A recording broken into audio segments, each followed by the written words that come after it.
Prime Minister of India, Shri Narendra Modi ji, to kindly address us.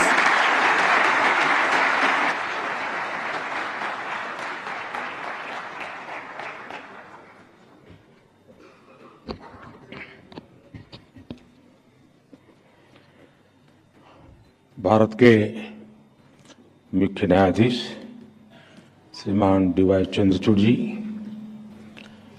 केंद्रीय कानून मंत्री मेरे साथी श्री अर्जुन राम मेघवाल जी,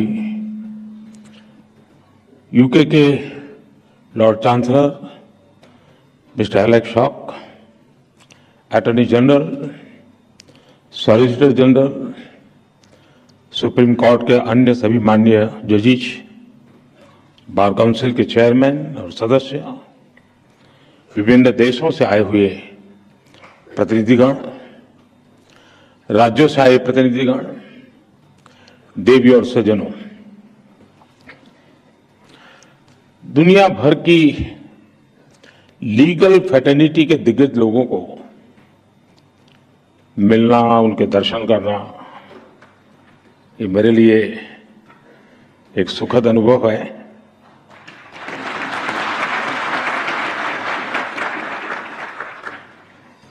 भारत के कोने कोने से यहां लोग आज उपस्थित हैं। इस कॉन्फ्रेंस के लिए लॉर्ड चांसलर ऑफ इंग्लैंड और बार एसोसिएशन ऑफ इंग्लैंड के डेलीगेट्स भी हमारे बीच हैं। इसमें कॉमनवेल्थ कंट्रीज और अफ्रीकन कंट्रीज के प्रतिनिधि भी हिस्सा ले रहे हैं। एक तरह से इंटरनेशनल लॉयर्स कॉन्फ्रेंस वसुधैव कुटुंबकम की भारत की भावना का प्रतीक बन गई है। इस कार्यक्रम में आए हुए सभी इंटरनेशनल गेस्ट का मैं भारत में हृदय से बहुत बहुत स्वागत करता हूं। मैं बार काउंसिल ऑफ इंडिया को भी विशेष रूप से बधाई देता हूं, जो बखूबी से इस आयोजन का दायित्व निभा रही है। साथियों, किसी भी देश के निर्माण में वहां की लीगल फ्रेटर्निटी की बहुत बड़ी भूमिका होती है। भारत में वर्षों से जुडिशरी और बार भारत की न्याय व्यवस्था के संरक्षक रहे हैं। हमारे जो विदेशी मेहमान यहां हैं, उन्हें मैं एक बात खास तौर पर बताना चाहता हूं। कुछ ही समय पहले भारत ने अपनी आजादी के 75 साल पूरे किए हैं और आजादी की इस लड़ाई में लीगल प्रोफेशनल्स की बहुत बड़ी भूमिका रही है। आजादी की लड़ाई में अनेकों वकीलों ने चलती हुई वकालत छोड़ करके राष्ट्रीय आंदोलन का रास्ता चुना था। हमारे पूज्य राष्ट्रपिता महात्मा गांधी, हमारे संविधान के मुख्य शिल्पी बाबा साहब आंबेडकर, देश के पहले राष्ट्रपति डॉक्टर राजेंद्र प्रसाद, देश के पहले प्रधानमंत्री पंडित जवाहरलाल नेहरू, देश के पहले गृह मंत्री सरदार वल्लभ भाई पटेल, आजादी के समय देश को दिशा देने वाले लोकमान्य तिलक हो, वीर सावरकर हो, ऐसे अनेक महान व्यक्तित्व भी वकील ही थे।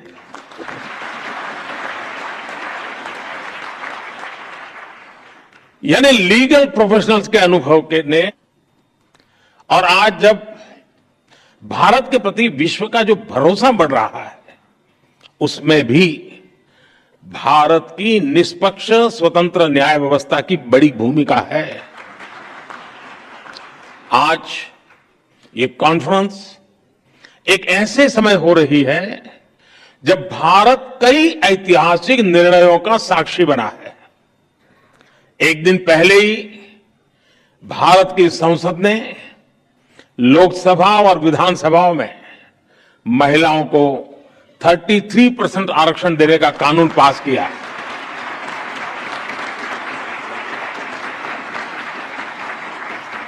नारी शक्ति बंधन कानून भारत में विमेन लेड डेवलपमेंट की नई दिशा देगा, नई ऊर्जा देगा।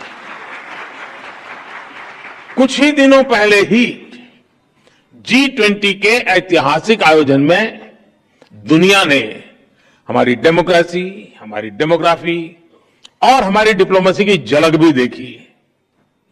एक महीने पहले आज के ही दिन भारत चंद्रमा के साउथ पोल के समीप पहुंचने वाला दुनिया का पहला देश बन गया था। ऐसी अनेक उपलब्धियों के आत्मविश्वास से भरा भारत आज 2047 तक विकसित होने के लक्ष्य के लिए मेहनत कर रहा है और निश्चित तौर पर इस लक्ष्य की प्राप्ति के लिए भारत को एक मजबूत, निष्पक्ष, स्वतंत्र न्यायिक व्यवस्था का आधार चाहिए।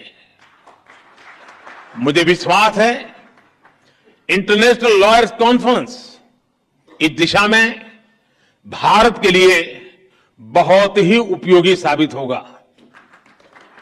मैं आशा करता हूं कि इस कॉन्फ्रेंस के दौरान सभी देश एक दूसरे की बेस्ट प्रैक्टिसेस से काफी कुछ सीख सकेंगे।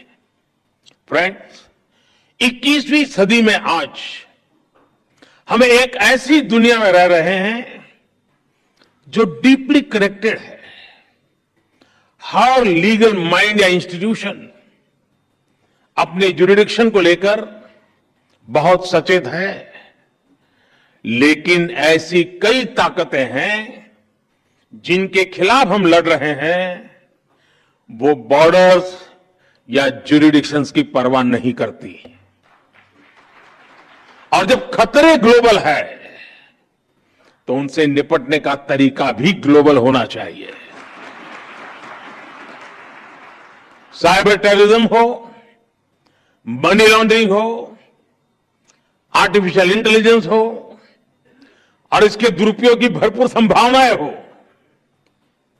ऐसे अनेक मुद्दों पर सहयोग के लिए ग्लोबल फ्रेमवर्क तैयार करना सिर्फ किसी शासन या सरकार से जुड़ा मामला नहीं है।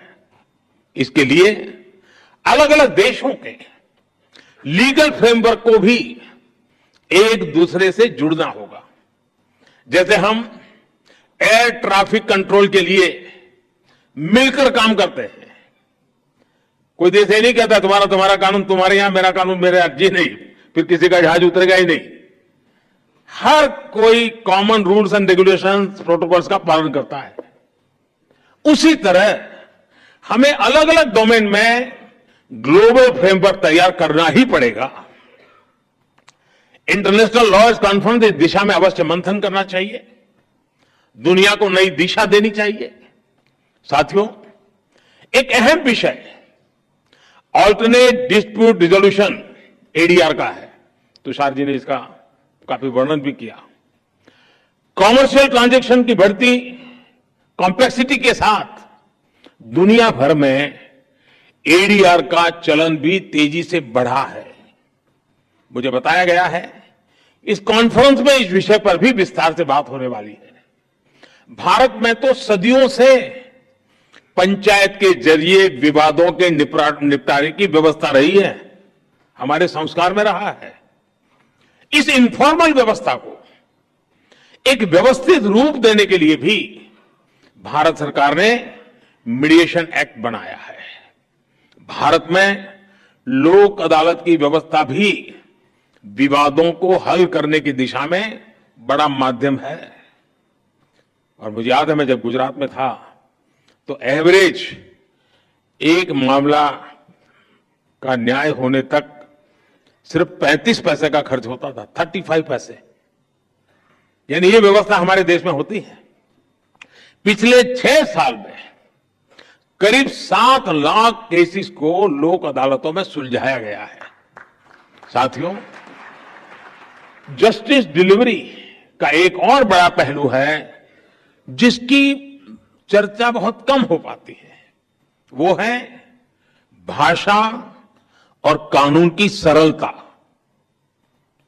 अब हम भारत सरकार में भी सोच रहे हैं कि कानून 2 प्रकार से प्रस्तुत किए जाए। एक, जिस भाषा पे आप लोग के आदी हैं वो वाला ड्राफ्ट होगा, और दूसरा देश का सामान्य मानवी समझ सके ऐसी भाषा।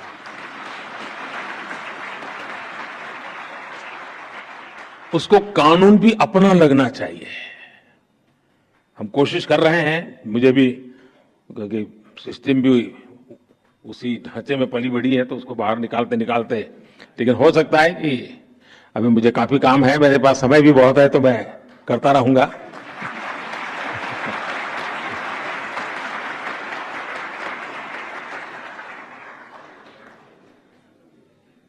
कानून किस भाषा में लिखे जा रहे हैं, अदालती कार्यवाही की भाषा में हो रही है, ये बात न्याय सुनिश्चित कराने में बहुत बड़ी भूमिका निभाती है।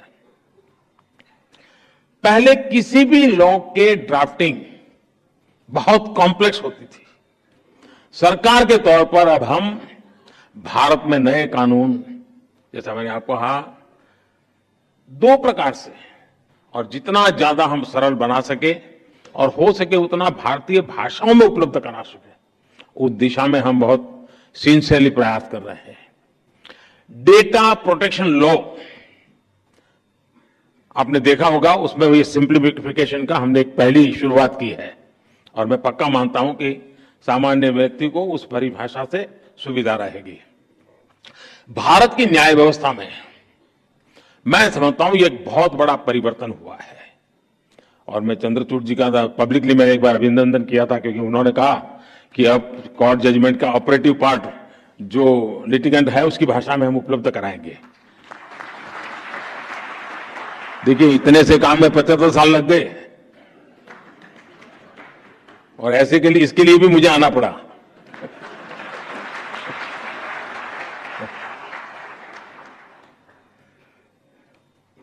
मैं भारत के सुप्रीम कोर्ट को इसके लिए बधाई दूंगा कि उसने अपने फैसलों को कई स्थानीय भाषाओं में भी अनुवाद करने की व्यवस्था की है। इससे भी भारत के सामान्य व्यक्ति को बहुत मदद मिलेगी। कोई पेशेंट हो ना, अगर डॉक्टर भी पेशेंट की भाषा में उसे बात करे तो आधी बीमारी यूं ही ठीक हो जाती है। बस यहां ये मामला बाकी है। साथियों, हम टेक्नोलॉजी से, रिफॉर्म से, न्यू जुडिशियल प्रैक्टिसेस से कानूनी प्रक्रिया को कैसे और अच्छा कर सकते हैं, इस पर निरंतर काम होना चाहिए। टेक्नोलॉजी एडवांसमेंट ने जुडिशरी सिस्टम के सामने बड़े एवेन्यूज बना दिए हैं। थोड़े से टेक्नोलॉजिकल एडवांसमेंट ने ही हमारे ट्रेड, इन्वेस्टमेंट और कॉमर्स सेक्टर को बहुत बड़ा बूम दिया है। ऐसे में लीगल प्रोफेशनल से जुड़े लोगों को भी इस टेक्नोलॉजिकल रिफॉर्म से ज्यादा जुड़ना होगा। मैं आशा करता हूं कि इंटरनेशनल लॉयर्स कॉन्फ्रेंस न्यायिक व्यवस्थाओं के प्रति पूरी दुनिया का विश्वास बढ़ाने में सहायक सिद्ध होगी। मैं इस आयोजन से जुड़े हर व्यक्ति को इस सफल कार्यक्रम के लिए अपनी ढेर सारी शुभकामनाएं देता हूं। बहुत बहुत धन्यवाद।